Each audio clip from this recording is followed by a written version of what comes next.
Hello guys, অনেক দিন ধরে ফুচকা খেতে মন চেয়েছিল, তাই রেস্টুরেন্টে না যেয়ে ঘরে বসেই ফুচকা বানালাম সুস্বাদু খাবার। তো কীভাবে বানালাম তার রেসিপি। প্রথমে বুটগুলো ভিজিয়ে রেখেছিলাম।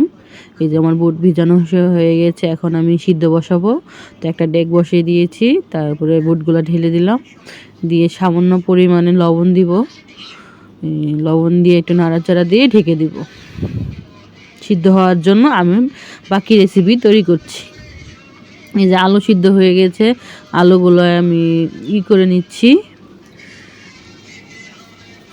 এখন দিব পেঁয়াজ কুচি, মরিচ দিব, পরিমাণ মতো মরিচ দিব, ভেজে রাখা মশলাটা দিব, তারপরে শুকনো মরিচ ভেজে গুঁড়া করে রেখেছিলাম সেটা দিব, দিয়ে দিলাম। এখন একসাথে মিক্সড করব। এখন চটপুরি মশলা দিচ্ছি, সামান্য পরিমাণে চটপুরি মশলা দেওয়া শেষ। এখন আমি টক বানাচ্ছি, তেঁতুলের টক। তো তেঁতুলের টকের মধ্যে চটপুরি মশলা দিলাম, মশলাটা দিয়ে সুন্দর করে মাখা করলাম। এই যে আমার টক হয়ে গেছে। তারপরে সামান্য পরিমাণ টক দিয়ে এটা একটা মাখা করব, একদম সব কিছু মিক্সড করব।